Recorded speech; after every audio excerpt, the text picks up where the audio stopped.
Hi, I'm Michael Caju. And I'm Adee Caju, and you're listening to the WAG podcast. This podcast is about health, wellness, and personal development. Each episode is a short conversation between Adee and I on a single topic with actionable steps. We cover everything from food, mindset, fitness, and relationships. We started WAG because of the way health and fitness changed our lives, so we hope to share a tool or two that helps you along your way.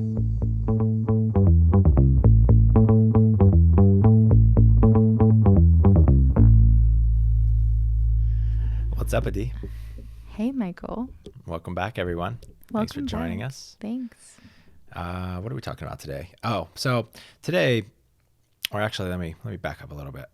Adee and I have become somewhat well known in the fitness space for talking about relationships and being really open and vulnerable about our own relationship. It's something that we're so passionate about in our own lives. And so it just feels really natural to share about. And I think it's become like people love it so much because in most industries, in most spaces, no one is talking about it, yet it's one of the most important things to all of us. Other than in the relationship space. Like, or like spiritual space or something like that. Yeah. Definitely not in the fitness or sport or nutrition space. And so we've talked about this fact a lot. Like the most popular podcasts that I've done on the Brute Strength show have been the ones of Adee and I talking specifically about our relationship. Yeah, relationships or sex. People like relationships or sex. Yeah. Well, same. Same. So I say that to say, like, I think that our next evolution, like the next big thing that I want to, I see us talking about is community.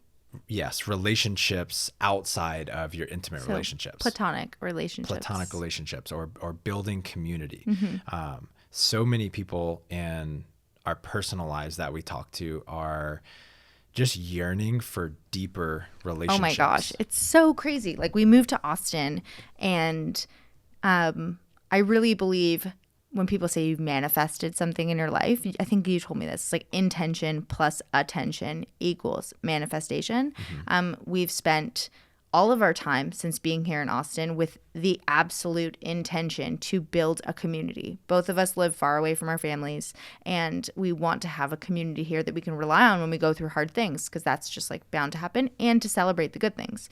So we've put a lot of attention on building a community, and we're finally in this place where we have a pretty big community around us.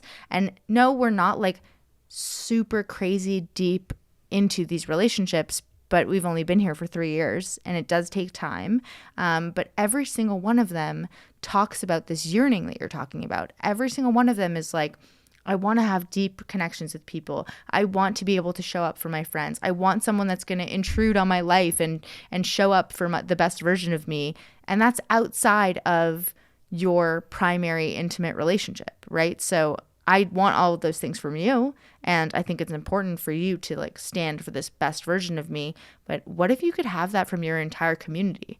Like how amazing would your life be? There are just things that we can't give each other, right? There's things outside of just the intimate relationship. Like we need platonic relationships. We need relationships with same-sex people, regardless of if you're homosexual, heterosexual. We need a variety of different relationships. Totally, we're social different creatures, types of people. For sure. Yeah. And everybody just wants to feel, quote unquote, closer to one another. And over the past, I don't know, I guess since I left Salt Lake City, where I went to rehab and I went to Alcoholics Anonymous, and I had these like really intense, close-knit experiences with people where the entire basis of our relationship was around vulnerability and deep discussions.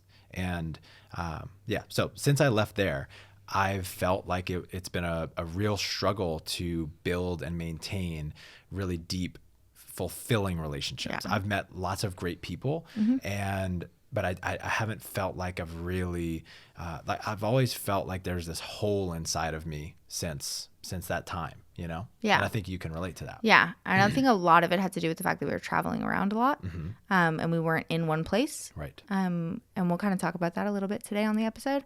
But we decided to be in one place, and that's Austin, Texas. And there's a lot of really cool people here. And today we're going to talk about how we feel we are progressing towards realizing this community that we yearn for. I want to be 90 years old looking back and being like, I have so many amazing characters in my life that love me deeply, and I love them deeply. And it's just not just my family and not just you. Yeah. And at this point in my life, I feel by far the most fulfilled in my social life that I've ever felt. It's so awesome. I have some great friends around the world, but I've never felt this sort of sense of community and connection with people. There's just a bunch of them. Yeah. Right? And it feels amazing. Yeah, I'm so pumped to talk about it. There's so much to talk about. If you guys love this episode, share it. If we get lots of listens, we'll be able to tell if it's more popular than other ones. And we will create more episodes about it because I feel like we have so much to share that it wouldn't be able to be in just one. And we'll probably do another episode on it anyways because we really like the topic. I really think that there's a lot we're going to dive into that people can act on right away. So the first one is, this is like kind of how to make friends, but also deepen them. It's like, don't be afraid to make the first move and don't be afraid to be the pursuer. So many times in different relationships, I felt like I was putting out so much more effort into hanging out than the other person. And in the past, it really, like my ego would get in the way and I would be like, you know what? If they don't want to hang out, I'm not going to keep trying. Right. And there's definitely a case for that with a lot of people. However, I've made the decision that creating relationships is like up there at the top of my priority list, like somewhere near the top. And so somewhere in the last few years, I just started to suspend that little thing about myself where I'm not going to be the pursuer and I'm going to make them like meet me 50-50. And I've just like put out, I feel like I've reached out like five times to one in a lot of relationships. And you just made this decision. I completely and entirely relate to this situation where I'm like, they never asked me to hang out. They probably don't even like me. It just hurts my feelings. Like, I wish they would ask me to hang out. Like, I think there can be instances where it doesn't make sense to continue pursuing a relationship, especially one that's not fulfilling you, that after you hang out with them, they don't make, like, you don't feel like this is a good relationship for you. You feel smaller or less than or have less energy. That might not be a great relationship to pursue, but if you like this person a lot, you can see like a future with them, almost exactly like when you're dating someone, it's worth continuing to pursue it and just get over the whole piece that's, this means anything. Right. Like, maybe they just don't have relationships or they don't realize that it's a high priority for them as well. And so they're just not thinking about it as much as you are. And it probably means nothing. Like, it has nothing to do with you. They're just not thinking about it. And that doesn't mean they don't like you, and doesn't mean, and I think I've switched it from, I turn it into like a little bit of an opportunity. Like, I get to be the initiator and I'm excited to be the initiator. And I've kind of loved being this person who brings people together. Like, I'm the one who I'm planning an event and I'm the initiator, and people, like, I get to bring a bunch of people together and they have such an amazing time. And it just feels really good. Right. It feels really good to be making plans and pursuing somebody. It's kind of like dating. Like, when you're dating, like, you meet a new guy and you're asking him to hang out. It kind of feels a little bit similar to that. And I really like the feeling of, I'm going to make this person be my friend, Right. Like, I say that to you often. Like, I'll meet a girl and I'm like, man, I want to be her friend. And I'll be pretty relentless in, I'm going to force this person to be my friend if it means, like, I'm going to have to keep initiating it. Right. Obviously, I'm not inappropriate, so if I get the vibe that they're not into it. You're also using like self-awareness. Like, if it's obvious the person legit doesn't want to hang out, then I'll let go of it. But I'm like socially aware, so I know where to draw the line. But I just will be like, I'll be like, let's put something on the calendar 5 weeks from now if you're really busy, you know. So I encourage you guys to initiate, even though. And just really try not to take it personally. Don't try and make it mean more than it actually means. Number 2 is create rituals. And a great thing to go and do is go to watch this YouTube video, this TED Talk by our friend Bea Voce. Voce. First name Google, is Baya. Yeah. Google Bea Voce TED Talk, and she has an amazing talk on rituals being the route to connection. And basically, like, what that means is, like, I have a men's group that I meet with every week. I was just going to say, like, you need to tell and share everybody with.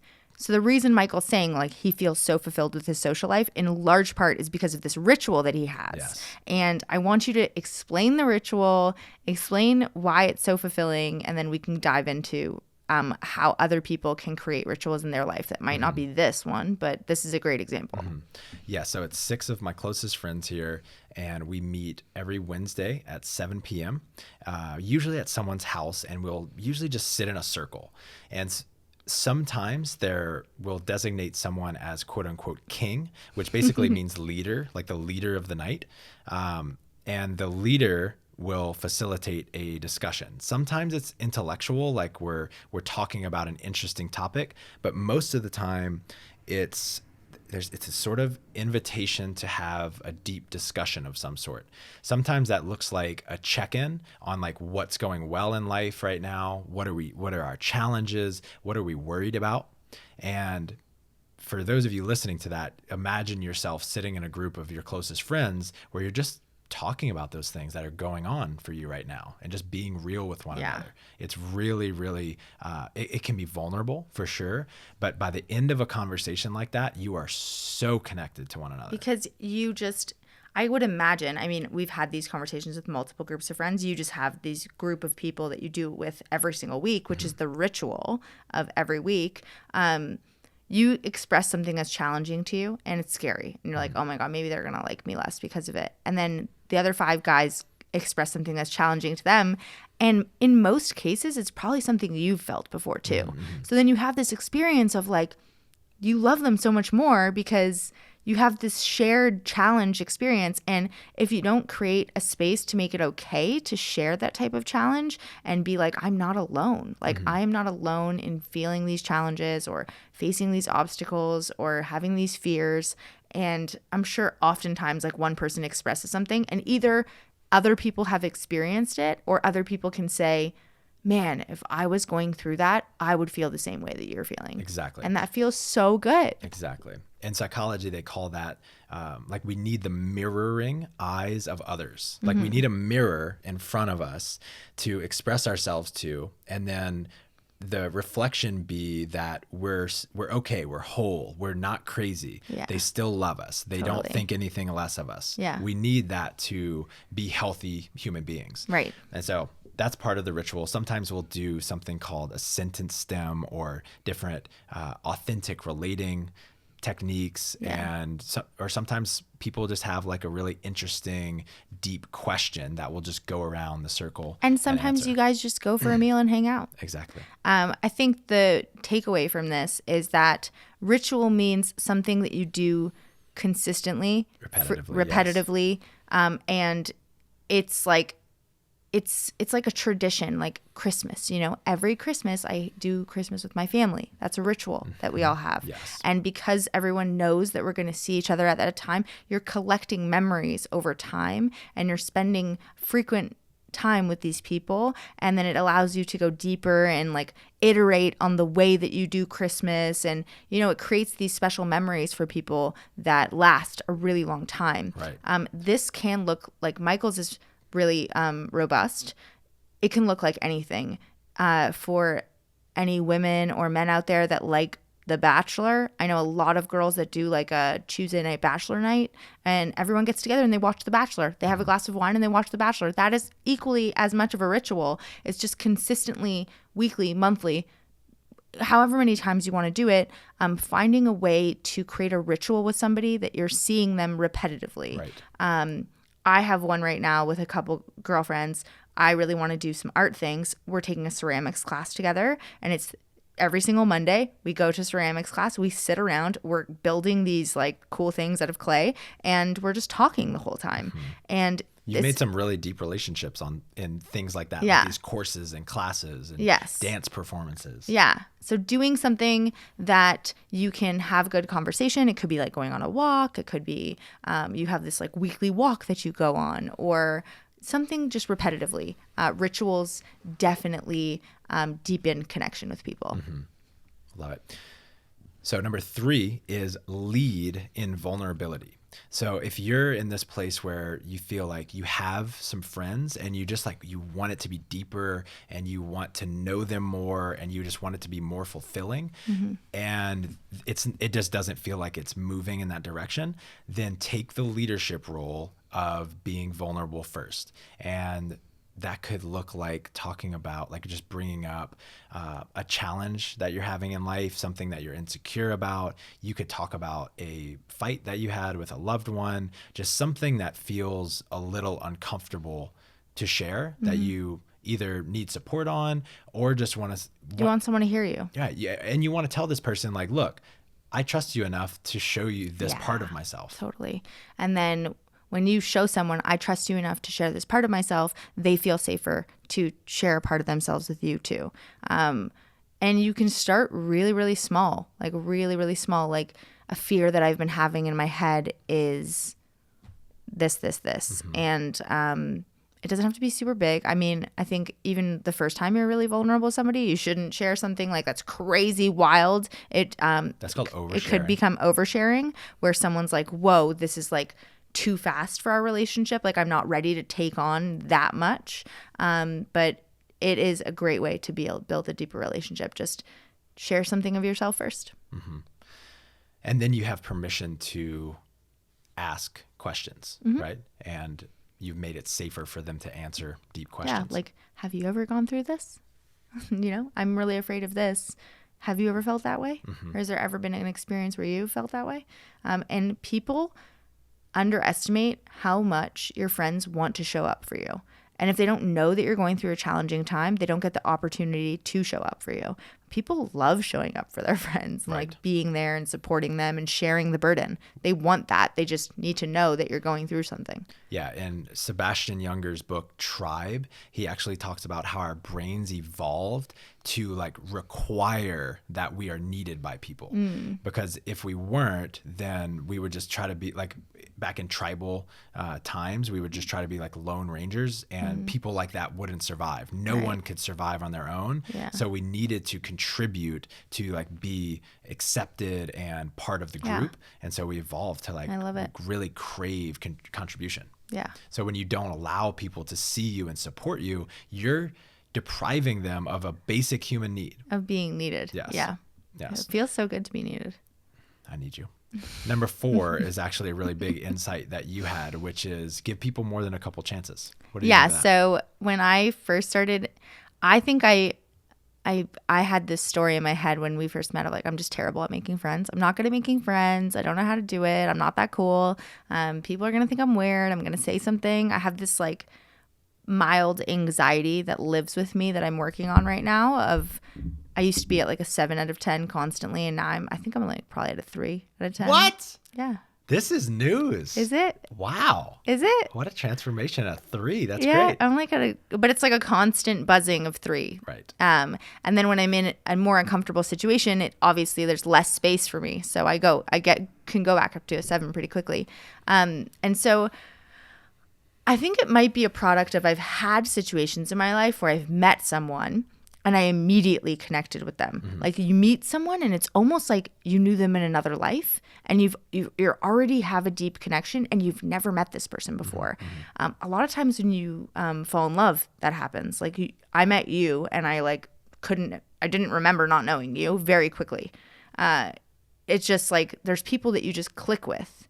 That happened to me a couple times. And so because that happened to me, I made this decision that if I meet somebody and that doesn't happen, then it's just not worth being friends. And you once challenged me and you were like, well, do you feel anxious and nervous when you're meeting people? Do you think it's hard for you sometimes to show who you really are? Or, it's worth giving people a chance. Like you're not going to make friends unless you continue to put yourself out there. So I would go and hang out with a group of girls or a girl or a friend or whatever, and it wouldn't be the best time. Like, I would just be like, the conversation wasn't that great. We're not really interested in the same amount of things. Like, I don't really know. I'm not sure. But I would hang out with them 3 or 4 more times. Like 3 or 4 more times I would hang out with them before I really came to a conclusion as to whether this person is somebody I want to continue investing time in. Because some people, and now I see it differently. So once I did that, I have a couple people in my life that the first couple times I hung out with them, I'm like, I don't know about this person. Like, they're kind of introverted. They're super shy.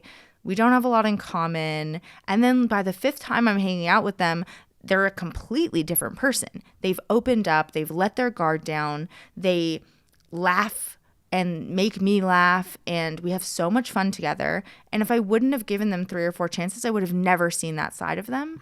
And I just think that there's some people that it takes them some time. Maybe they've had different experiences than me. Maybe they've had a hard time making friends and they have a guard up, or they've been burned before, or they just have a higher level of anxiety than me. So they have a hard time showing their true self the first couple times that we're hanging out, and it just takes them some time. Maybe they're intimidated. Maybe there's so many reasons as to why you might not know somebody. Like, it doesn't matter if you connect right off the gate.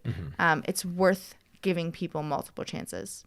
Yeah, and I've never really had this thought before, so I don't know if I entirely believe it, but there might be like just a lot of benefit. I feel like the people that you don't immediately click with are probably those that are very different from you. And so those are probably the types of people that you can actually learn the most from. So giving them more chances and more time to at least kind of earn your trust and respect and some more of your time and attention could be really beneficial. I think it could be. Yeah, we're going to have to, maybe we can have a side conversation about that one. guys. We'll noodle on that. We'll come back to our second part 2 on how to build deep relationships with different people. Yeah, I do think that there could be something to that. Like, especially most people that I meet, I like want to hang out with them because there's something admirable I see in them, like something amazing about them, or and maybe we just don't click right off the bat. But the more time I spend with them, I'm like, oh, that's what's so amazing about them. And I want more of that. And it's very different from who I am. So you could be right. So number 5 is pick activities that make connection easier. This one I think is more for me. I have a really, like, my social anxiety goes up way more when it's an activity like we have to eat dinner and there's nothing to do other than eat your meal and look at the person in front of you. So immediately I'm just like drinking drinks to get more comfortable, or just eating more so I don't have to talk as much, or feeling like I need to fill the empty air and saying things that I'm like, I sound so stupid. Like, the whole time I'm just like overthinking it. If I want to quiet my mind down a little bit, I'm picking an activity that can occupy my mind, but not so much that I can't have conversation. So something like going on a walk. We're walking side by side. We're not looking at each other. It's less uncomfortable. And then we also have somewhere where we're going. So there's this like task that my mind can focus on, as well as different things that we're seeing along the way. So we can have conversation topics to have, like, oh my God, how cute was that dog that walked by? Or, it's just like, there's just like things to talk about. Things like that, things like ceramics, like I'm working on. So if there is silence, it's not awkward. It's just, I'm working on my ceramic piece. Playing like board games or cards. Yeah. Things that don't do this are like going to a movie. So you go to a movie, you're watching the movie. We're not going to be talking and having deep connection during a movie. Right. It's a really fun activity to do. But if you're really trying to build a deep connection with somebody, it's really hard to do in a movie. Things like going to a workout class, unless it's something like weightlifting where there's built-in rest where you have opportunity to talk. A CrossFit class is generally hard to do that. Like, you have a strength piece at the beginning, but you have to like really work out with somebody for a long time to like have deep connections with them. Like a spin class, you're listening to the instructor the whole time. So doing activities that can occupy your mind to reduce some of the mental chatter, so like your mind doesn't have enough space to be talking that much, and still allows you to connect with other people. I think that's a great way to build connection. I love that one. Number 6 is be interested rather than being interesting. Yeah. this is a massive one. Especially for me, I really implemented this like a couple weeks ago at a girls' party. So somebody pointed out to me recently, it was a blind spot, where they asked me, do you feel like when you meet people, you have to be who you think they think you are? Mm-hmm. So whether maybe it's somebody who's like an employee or a client or somebody who's followed me on social media or something like that, or like somebody who I sometimes treat them as like a mentee.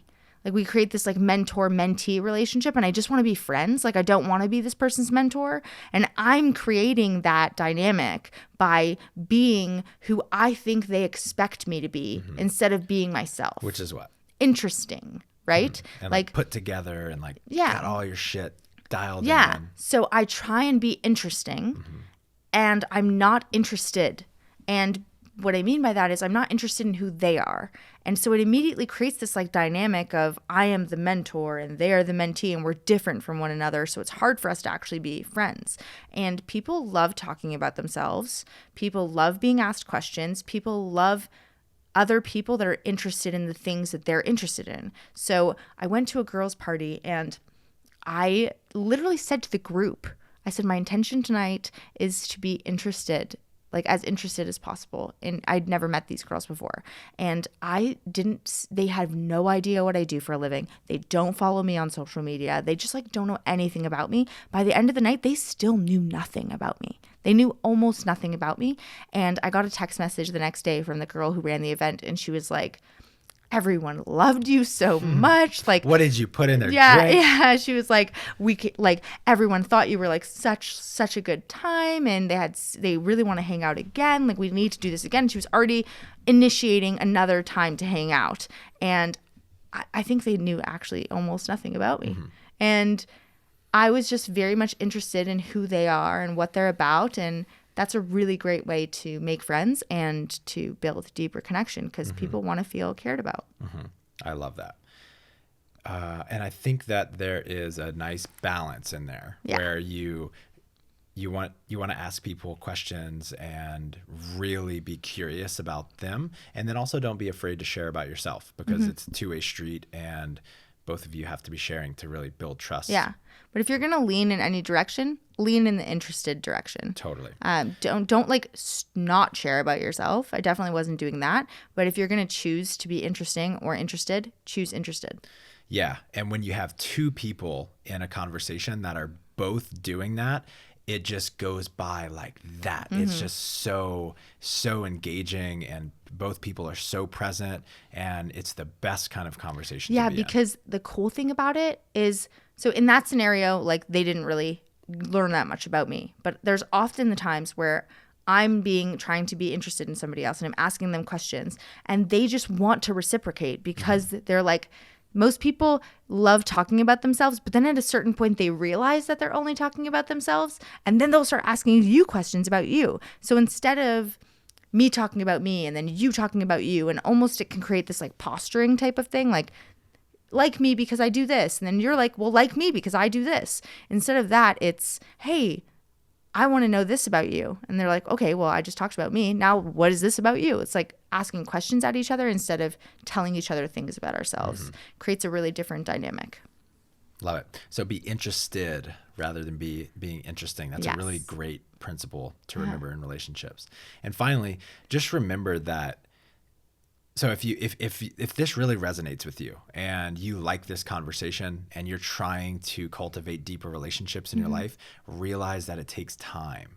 No matter how good or expert you are at this, building trust with people just takes time because the way that it happens is it happens through vulnerability, and you can only take small steps usually unless unless both people are just like really, really well versed and I don't know, on that level. And like you just have to like spend physical time together. Right. Usually you share something that's a little bit vulnerable and they match it. And then you share something a little more vulnerable and they match it. And together you're kind of like feeling each other out and seeing how much you can trust the other person and seeing if they still like you and if they still care about you. And So it takes time. Yeah. Be okay with that. And it takes time too, like hanging out with this person, creating these rituals, like seeing each other more frequently, having more conversations, having more opportunities to be vulnerable. It takes time. And when we say time, this is not like a couple months. Like it could take years and years to develop deep connection and relationships. And it's really worth investing in. And with that said, that fulfillment that you may be looking for is accessible in a single conversation by just sharing something about yourself or creating a space for another person to open up and share themselves. Yeah, I love that. I love that. Even just one, like being present to the one conversation is fulfilling. Right. So guys, hopefully you enjoyed this. This is one of the most important topics of conversation in our life. And so I really, and we're, we have a lot of conversations with like-minded people and listeners of this show. And so I think this is really going to resonate with you. Like Adee was saying earlier, if you love it, let us know, and we're going to create more content like this. Yes. Also, if you have a specific question that you want to ask and have us answer on the show, like we've been doing in some of the other episodes, go to workingagainstgravity.com/podcast, scroll down to the start recording button, leave your name, where you're from, and a nice, concise message in a quiet place. And if it's awesome, we're going to answer it for you. Anything else? Guys. No, I think that's it. Cool. Peace. Bye.